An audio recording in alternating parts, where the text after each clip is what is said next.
नमस्कारः, स्वागतम् अत्र भवतां सर्वेषां संस्कृत कक्षायां। आप सभी का संस्कृत की इस कक्षा में एक बार पुनः स्वागत है। आज हम बात करेंगे प्रश्न निर्माण को लेकर के। प्रश्न निर्माण जिसमें हम जानेंगे कि जो संज्ञा या सर्वनाम प्रश्न बनते हैं या संज्ञा या सर्वनाम पर आधारित प्रश्न बनते हैं वह कैसे बनते हैं और जो उत्तर दिए हुए होते हैं उन उत्तरों से प्रश्न निर्माण कैसे करें। इसके लिए सबसे पहली बात तो यह कि आपको किम शब्द के तीनों लिंगों के रूप याद होने चाहिए। अभी हम स्क्रीन में देखेंगे और उनको पढ़ करके समझेंगे और बाद में प्रश्न निर्माण करने की प्रक्रिया भी देखेंगे कि हमको कैसे प्रश्न निर्माण करना है। यानी आपको स्क्रीन में एक गद्यांश दिखाएंगे, उस गद्यांश के एक एक शब्द को लेकर के हम प्रश्न निर्माण करने का प्रयास करेंगे और फिर उस प्रश्न को समझ करके और आगे प्रश्न निर्माण की परंपरा में हम आगे बढ़ेंगे। इससे पहले हमने आपको एक दूसरा वीडियो बना करके भेजा है जिसमें आपको अव्यय प्रश्न कैसे बनाए जाते हैं, क्योंकि कुछ प्रश्न ऐसे हैं जो संज्ञा या सर्वनाम के आधार पर बनते हैं यानी किम के रूप को लेकर के बना लेते हैं, लेकिन बहुत से ऐसे भी प्रश्न हैं जो संज्ञा या सर्वनाम के रूप में नहीं बल्कि अव्यय के रूप में बनाए जाते हैं, जिनमें लिंग का कोई प्रभाव नहीं पड़ता, वचन का कोई प्रभाव नहीं पड़ता। ऐसे प्रश्न कैसे बनाए जाते हैं उसके लिए हमने आपके पास पहले ही एक वीडियो भेज दिया है। यदि आपके पास नहीं पहुंचा है तो आप डिस्क्रिप्शन बॉक्स में चले जाइएगा और उस वीडियो की लिंक आपके डिस्क्रिप्शन बॉक्स में पड़ी होगी, आप वहां से उसको देख पाएंगे। एक काम आपको और करना है, चैनल को सब्सक्राइब करके और बेल आइकन दबा लेना है ताकि आपके पास आगे के सभी वीडियो पहुंच सकें, क्योंकि हमने व्याकरण में अक्षर से लेकर के संधि समास तक के पूरी व्याकरण, जिसमें संधि, समास, कारक, अव्यय, प्रत्यय, लिंग, पुरुष, वचन, लकार, यह सब कुछ पढ़ाया हुआ है। और इसके अलावा 6वीं से लेकर के 12वीं तक की जो NCERT की पुस्तकें हैं उनके अधिकांश पाठों के वीडियो आपको हमारे चैनल में मिल जाएंगे। कुछ वीडियो बनाने अभी बचे हैं, वह भी आपको बहुत जल्द धीरे धीरे आ रहे हैं एक एक करके। लेकिन यदि आप यह चाहते हैं कि यह वीडियो हमारे पास निरंतर पहुंचते रहे तो इसके लिए आपके लिए आवश्यक है कि आप चैनल को अपने पास रखें, और चैनल को अपने पास रखने के लिए आपको चैनल का सब्सक्राइब करना जरूरी है। तो उसको सब्सक्राइब कर लेंगे और बेल आइकन दबा लेंगे ताकि जैसे ही आपके सामने वीडियो आते हैं आप उनको सही तरीके से पढ़ सकें, देख सकें और वो सही समय में आपके पास पहुंच सके। तो आइए स्क्रीन में और चलते हैं प्रश्न निर्माण की परंपरा की ओर, प्रश्न निर्माण को समझने का प्रयास करते हैं। प्रश्न निर्माण आपको मैंने पहले ही बताया कि यदि आप प्रश्न निर्माण करना चाहते हैं तो यदि अव्यय प्रश्न नहीं बनाना है या अव्यय प्रश्न नहीं बन रहे हैं तो वहाँ पर आपको किम इस सर्वनाम शब्द के सभी विभक्तियों के तीनों लिंगों के रूप याद होने चाहिए। अब तीनों लिंगों के रूप आपको स्क्रीन में यहाँ पर दिखेंगे। अभी पुल्लिंग के रूप सामने दिख रहे हैं। किम सर्वनाम पुल्लिंग, तो कह कौ के, कम कौ कान, केन काभ्याम कैः, कस्मै काभ्याम केभ्यः, कस्मात् काभ्याम केभ्यः, कस्य कयोः केषां, कस्मिन् कयोः केषु। ये पुल्लिंग के रूप हैं। स्त्रीलिंग, तो स्त्रीलिंग का जो रूप है वह है का के काह, काम के काह, कया काभ्याम काभिः, कस्यै काभ्याम काभ्यः, कस्याः काभ्याम काभ्यः, कस्याः कयोः कासां, कस्यां कयोः कासु। यह स्त्रीलिंग का रूप है। अब देखते हैं नपुंसक लिंग का रूप। प्रथमा और द्वितीया में अलग होता है, जबकि तृतीया से लेकर के और आगे पुल्लिंग की तरह ही चलता है। रूप है किम के कानी प्रथमा में, किम के कानी द्वितीया में, केन काभ्याम कैः, कस्मै काभ्याम केभ्यः, कस्मात् काभ्याम केभ्यः, कस्य कयोः केषां, कस्मिन् कयोः केषु। यह आपके सर्वनाम शब्द के तीनों विभक्त लिंगों के रूप हो गए, पुल्लिंग, स्त्रीलिंग, नपुंसक लिंग। अब जब आपको प्रश्न निर्माण करना होता है तो प्रश्न निर्माण करने के समय हमें यह जानना होता है कि हमारा शब्द, यानी जिसको आधार मान करके हम प्रश्न बना रहे हैं, वह शब्द किस लिंग का है, किस विभक्ति का है, किस वचन का है। यह निर्णय करने के बाद जिस विभक्ति का, जिस वचन का, जिस लिंग का प्रश्न होता है, उसी विभक्ति, उसी वचन और उसी लिंग का उत्तर भी होता है। देखते हैं कुछ वाक्यों को लेकर के कि हम इनके प्रश्न निर्माण कैसे करें। लेकिन एक बात को ध्यान में रख लेना है कि प्रश्न निर्माण करने के लिए आपको पहले के भी वीडियो देखने होंगे, क्योंकि अव्यय प्रश्न भी बनते हैं और यह सर्वनाम प्रश्न भी बनते हैं। तो आपको अव्यय प्रश्न भी बनाने आने चाहिए, सर्वनाम प्रश्न भी बनाने आने चाहिए। हम इनका निर्णय तभी कर पाएंगे जब दोनों वीडियो स्पष्ट रूप से पूरे के पूरे देखेंगे।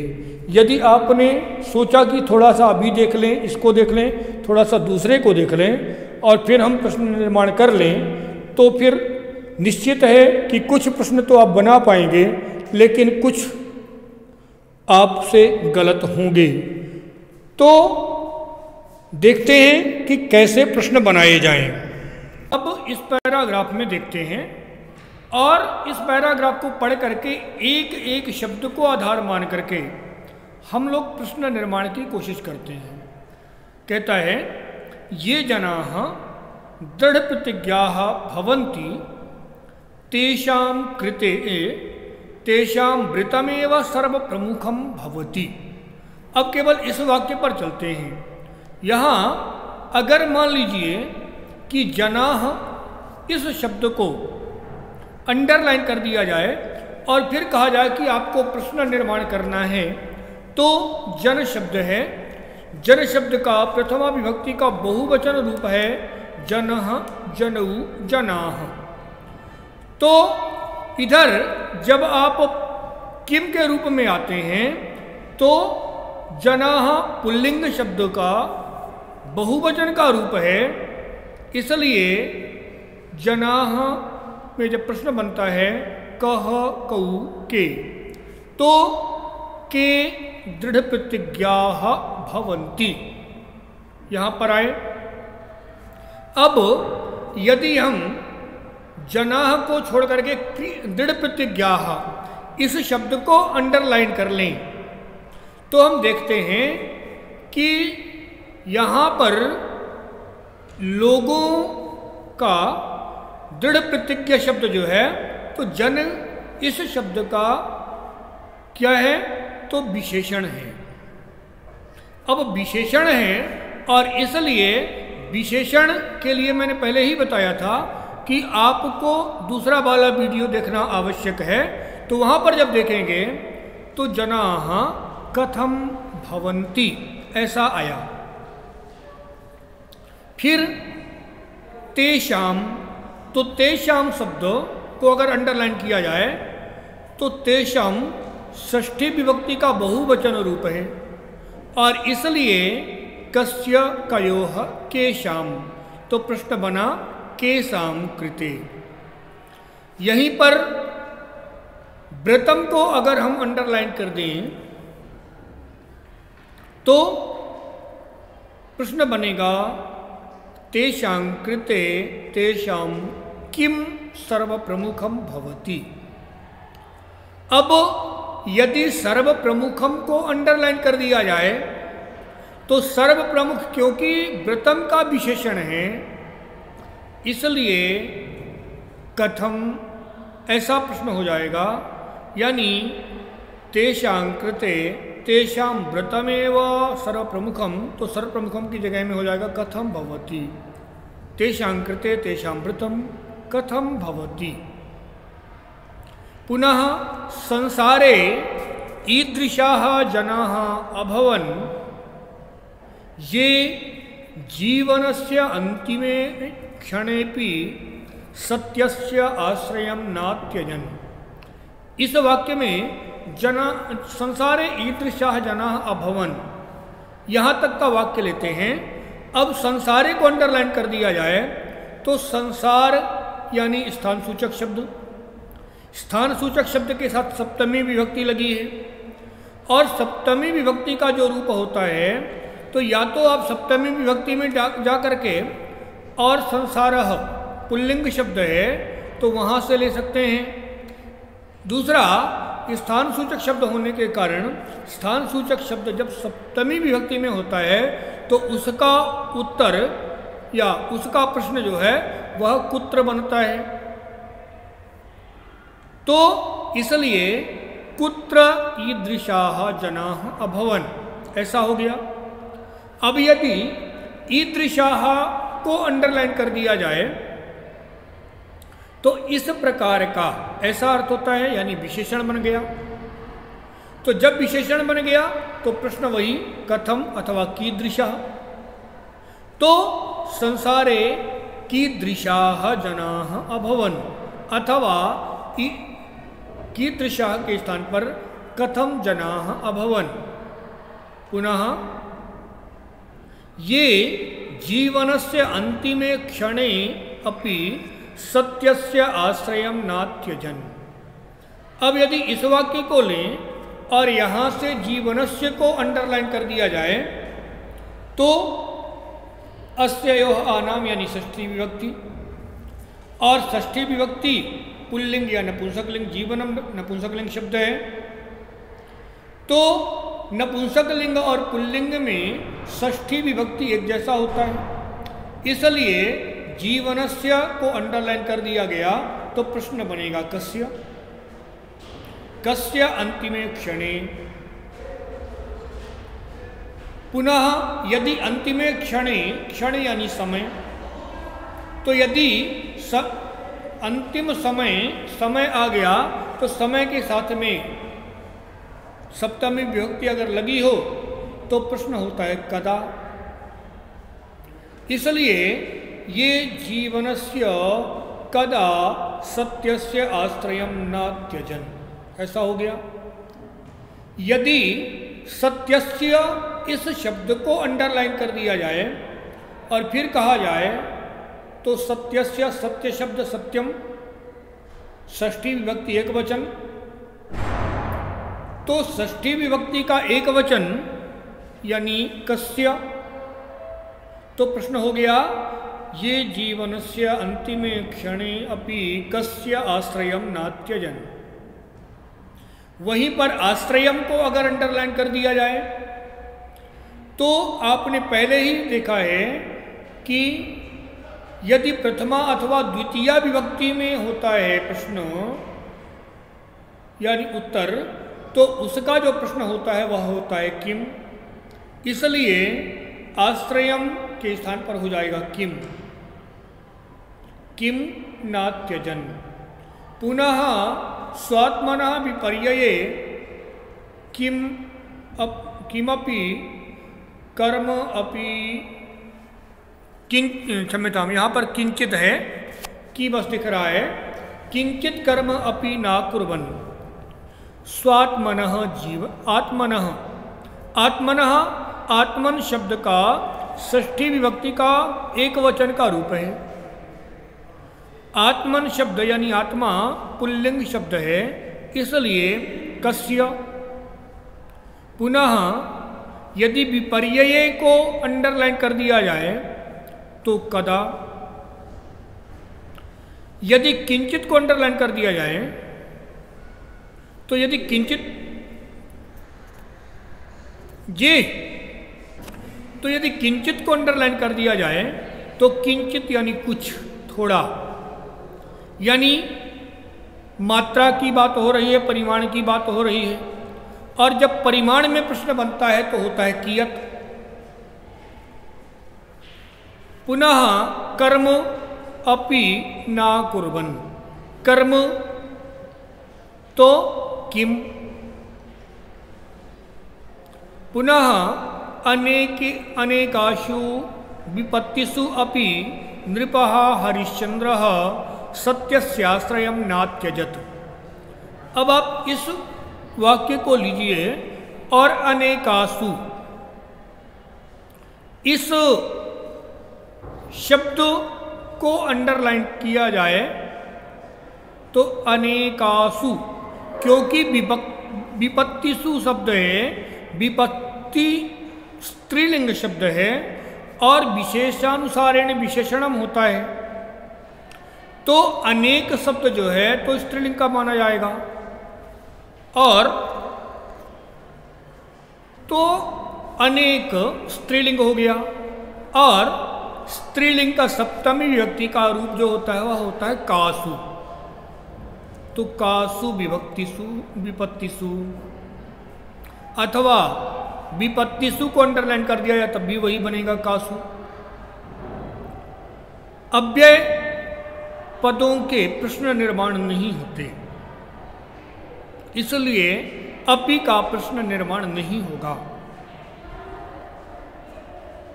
लेकिन अव्यय का मतलब यह कि संयोजक जो होते हैं या संबंध सूचक जो होते हैं, ऐसे अव्ययों के प्रश्न निर्माण नहीं होते। ऐसा नहीं कि किसी के नहीं होते, जैसे अद्य शब्द भी अव्यय है लेकिन समय है इसलिए कदा हो जाएगा।